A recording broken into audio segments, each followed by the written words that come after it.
سے پہلا پوائنٹ آپ کی خدمت میں عرض کرنے لگا ہوں وہ یہ ہے کہ یہاں مدرسہ کیوں بن رہا ہے۔ مولانا شاہ صاحب اگر بازار میں بیٹھے بہترین تاجر بن سکتے ہیں، ہم بہترین بزنس مین بن سکتے ہیں۔ یہ جو علماء موجود ہیں ہمیں باقی تجار سے بہتر تجارت کرنا آتی ہے، تو ہم بازار کیوں نہیں بیٹھے، ہم مسجد اور مدرسے میں کیوں بیٹھے؟ یہ پہلا پوائنٹ میں عرض کرنے لگا ہوں۔ دیکھو بات یہ ہے، ہم نبی پاک صلی اللہ علیہ وآلہ وسلم کے امتی ہیں اور ہمارا ایمان اور عقیدہ ہے کہ عالم نبی کا وارث ہے، تو وارث وہی کام کرتا ہے جو مورث نے کیے ہیں۔ مورث کہتے ہیں اس کو جس کا بندہ وارث ہوتا ہے۔ تو ہمارے نبی پاک نے تجارت کی ہے، لیکن اعلان نبوت کے بعد حضور بازار نہیں گئے۔ ہمارے نبی پاک نے تجارت کی ہے، اعلان نبوت کے بعد تجارت کی ترتیب اللہ کے رسول نے نہیں رکھی۔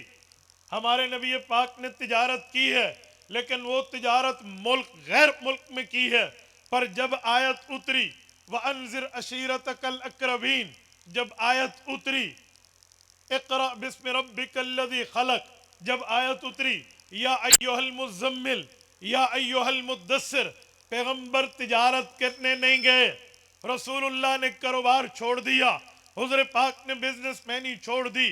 وجہ کیا ہے؟ رزاق پہلے بھی اللہ تھا، رزاق اب بھی اللہ ہے، رزاق ہمیشہ اللہ ہوگا۔ پہلے نبی پاک نے تجارت کی ہے، اب تجارت کیوں چھوڑی ہے؟ بھائیو وجہ ایک ہی ہے، رسول اللہ صلی اللہ علیہ وسلم نے اعلان نبوت کے بعد اللہ کی طرف سے دی ہوئی اس ذمہ داری میں اپنا وقت لگایا، اس ذمہ داری میں اپنے آپ کو مشغول رکھا جس ذمہ داری کے لیے رب نے نبوت کو بھیجا تھا۔ باقی دنیا ضرورت کے اوپر چھوڑ دی ہے، دنیا کو مقصد نہیں بنایا۔ مل گیا تب بھی شکر کیا، نہ ملا تب بھی گزارا کیا۔ اسی بات کو سمجھانے کے لیے حدیث پاک موجود ہے۔ حضرت امام ابو بکر ابن ابی شیبہ رحمہ اللہ نے یہ روایت ذکر کی ہے، حضور پاک نے فرمایا تھا اجوع یوما و اشبع یوما، رب کریم مجھے ہر وقت کھانا نہیں چاہیے، کبھی کھانا مل گیا شکر گزار بندہ بنوں گا، کھانا نہ ملا میں صبر کر کے دکھاؤں گا۔ ہاں وہ وقت بھی آیا جب نبوت نے اس بھوک کی وجہ سے اپنے پیٹ پر 2 پتھر باندھے۔ اگر صحابی عرض کرتا ہے یا رسول اللہ میں نے پیٹ پہ پتھر باندھا ہے، چلنا محال ہے، میں چل نہیں سکتا، حضور پاک اپنے پیٹ پہ کپڑا اٹھا کے 2 پتھر دکھاتے ہوئے نظر آتے ہیں۔ حضور پاک علیہ السلام نے فاقے برداشت کیے ہیں۔ اما جان عائشہ رضی اللہ عنہ، آپ کی اور میری ام المؤمنین، آپ کی اور میری اسلامی اما جان کہتی ہیں 3 چاند طلوع ہو جاتے، یعنی 90 دن گزر جاتے، پیغمبر کے گھر میں آگ نہیں جلتی تھی، چولہا نہیں جلتا تھا۔ یہ وقت نبی نے کاٹے ہیں، یہ حالات حضور پاک علیہ السلام نے برداشت کیے ہیں۔ بلکہ کھولیے فضائل اعمال، میں اردو کی کتاب کا حوالہ دیتا ہوں، آپ کی دسترس میں ہے۔ حضرت شیخ زکریا رحمہ اللہ تعریف فرماتے ہیں، حضرت ابو ہریرہ رضی اللہ عنہ نے کاٹن کے کپڑے میں ناک صاف کیا اور فرمان لگے بخا ابو ہریرہ تیری تو بلے بلے ہے۔ وہ وقت بھی یاد کر جب بھوک کی وجہ سے تو مسجد نبوی میں حضور پاک کے گھر اور حضور پاک کے مدرسے کے درمیان بے ہوش پڑا ہوتا، اس وقت لوگ سمجھتے بے ہوش ہو گیا ہے، اسے مرگی کی بیماری ہوگی، حالانکہ مرگی نہیں تھی، فقط بھوک تھی۔ سہیوال کے غیوروں، میری بات کا مطلب یہ ہے حضور پاک نے اس کے باوجود بھی تجارت نہیں کی، کاروبار نہیں کیا۔ وجہ کیا تھی؟ وجہ ایک ہی تھی، اللہ نے قرآن اتارا، اللہ نے دین اتارا، اللہ نے مذہب دیا، اللہ نے اسلام دیا، اللہ نے قرآن دیا، رب نے شریعت دی، پیغمبر نے زندگی اس پہ لگائی۔ مولا زندگی لگے گی لگا دوں گا، جماعت لگے گی لگا دوں گا، صلاحیت لگے گی لگا دوں گا۔ میرا مقصد قرآن پھیلانا ہے، دنیا کمانا نہیں۔ ایک ہی وجہ ہے، آج ان علماء نے مدرسہ اسی بنیاد پہ شروع کی، مسجد اس بنیاد پہ شروع کی ہے، ورنہ مولوی کے مقابلے میں کوئی تاجر بن کے دکھائے، رب نے اسے علم بھی دیا ہے، عقل بھی دی ہے، پرابلم نہیں ہے۔ لیکن ہم نبی پاک علیہ السلام کے اسوہ حسنہ کو دیکھے ہوئے ہیں۔ حضور پاک نے دنیا کے اوپر توجہ چھوڑ دی، فرمایا رب جو دے گا دے گا، اور یہ بات طے ہے میرا رزق مجھے مل کے رہے گا، میں اس کے لیے اتنی کوشش کروں گا جتنا میں نے دنیا میں رہنا ہے، اور آخرت کے لیے اتنی کوشش کروں گا جتنا میں نے آخرت میں رہنا ہے۔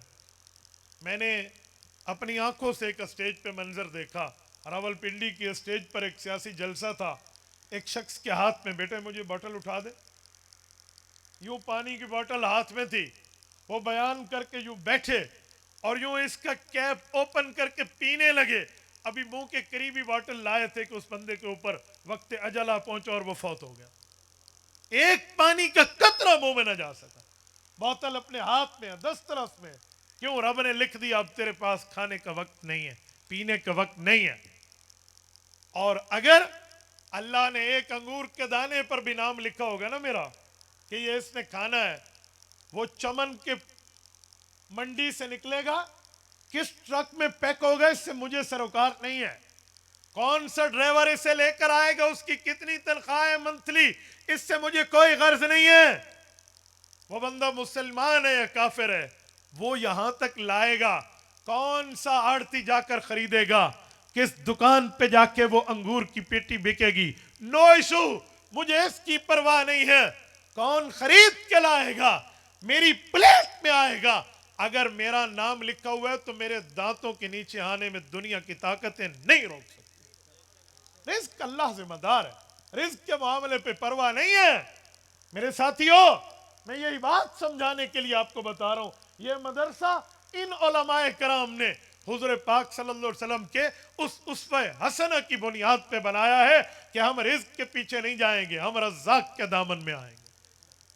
اور سنیں، میں نے کہا اگر مولوی تجارت کرے تو بہتر کما سکتا ہے، میں اس کی اگزامپل دیتا ہوں، اس دھرتی کا سب سے بڑا تاجر لانے لگا ہوں، صحابہ کے بعد اس شخصیت کی بات کر رہا ہوں جس شخصیت کو دنیا امام اعظم ابو حنیفہ نعمان بن ثابت رحمہ اللہ کے نام سے جانتی ہے۔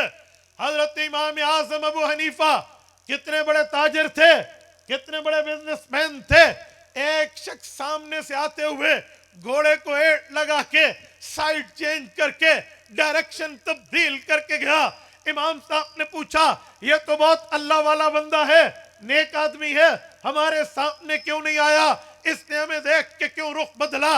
امام صاحب کو شاگرد بتاتے ہیں حضرت اس کا نام تو آپ کے ان رجسٹروں میں درج ہے، جن بندوں نے آپ کے پیسے کھا گئے تھے اس نے قرضہ واپس نہیں کیا، یہ شخص بھی آپ کے قرضہ کھانے والوں میں سے تھا۔ حضرت امام صاحب نے کہا اللہ اکبر، بندہ نیک ہے لیکن قرضہ دینے کی اس کے پاس طاقت نہیں ہوگی، بتاؤ کتنا قرضہ تھا؟ اس وقت امام ابو حنیفہ کی سخاوت جوش مار رہی تھی، انہوں نے بتایا 1000 دینار، 1000 اشرفی اس بندے کے اوپر آپ کا قرضہ ہے، اس نے آپ کو لوٹانا ہے۔ میرے دوستو، حضرت امام اعظم ابو حنیفہ رحمہ اللہ نے جب 1000 اشرفی سنی، فرمایا اس کا نام کاٹ دو اور اس تک پیغام دے دو ہم نے تمہیں اللہ کے لیے معاف کر دیا، آئندہ ہم سے ملے کرو۔ 1000 اشرفی کتنی ہے؟ آؤ ذرا کیلکولیٹر نکالو، میں آپ کو حساب کتاب کرانے لگا ہوں۔ 1000 دینار، آج دنیا دینار جانتی ہے کہ کویت کی کرنسی کا نام دینار ہے، واہ، وہ تو 600 روپے کا ہے، 800 روپے کا ہے، 900 روپے کا ہے، بس۔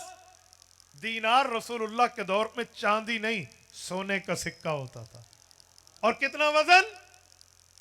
آج ہم کہتے ہیں زکوٰۃ اس پہ فرض ہے جس کے پاس کتنے تولہ سونا ہو؟ 52 نہیں میرے بھائی، کتنے؟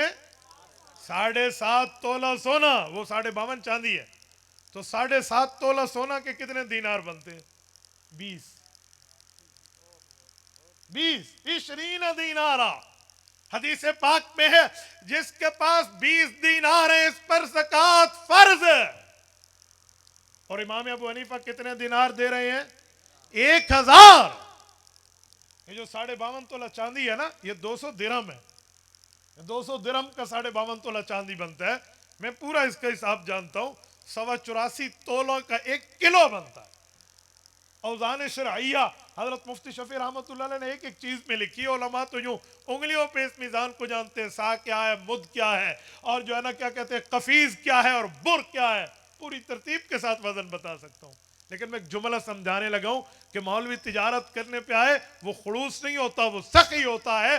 حضرت امام صاحب اتنے بڑے تاجر ہیں، 1000 دینار ایک منٹ میں اگلے کو معاف کر رہے ہیں۔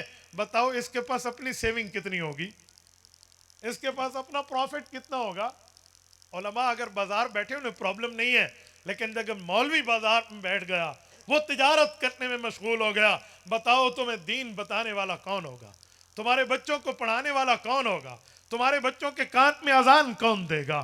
تمہاری اولاد بالغ ہوگی، ان کا نکاح کون پڑھائے گا؟ جب کوئی مر جائے گا اس کی جنازے کی مغفرت کے لیے بات کون کرے گا؟ ورنہ میں تو دنیا داروں کے جنازے پڑھاتا ہوں۔ میں نے ایک جنازے پڑھانے کے لیے آگے ہوا تو اس کا سگا بیٹا میرے کان میں کہتے ہیں، سر ایکسکیوز می 1 منٹ، جی بیٹا بتاؤ کیا مسئلہ ہے؟ کہ ابا تو فوت ہو گئے ہیں لیکن مجھے جنازہ پڑھنا نہیں آتا، مجھے حل بتائیں، کیا میں 3 دفعہ قل ہو اللہ پڑھ لوں جنازہ ہو جائے گا؟ دنیا داری نے تو ہمیں یہ دیا ہے۔ علماء مدرسے میں بیٹھیں گے، نبوت کی وراثت کو لے کر بیٹھیں گے، شریعت کی وراثت کو لے کر بیٹھیں گے، دین کو لے کر بیٹھیں گے، اپنا کاروبار چھوڑیں گے، بزنس مین بننا چھوڑیں گے، تجارت چھوڑیں گے، اور یہ سب کچھ حضور کے دین پہ لگائیں گے، تب جا کر دین چمکائیں گے انشاءاللہ۔ اور میرے ساتھیوں میں ایک بات سمجھانے لگا ہوں، اور یہی کام نبی پاک نے کیا ہے، یہی کام حضور مسجد میں بیٹھے، مدرسے میں بیٹھے اور صحابہ کو پڑھا کے دکھایا۔ رسول اللہ صلی اللہ علیہ وسلم نے یہ کام فرمایا، اس اتباع میں علماء بیٹھے ہیں۔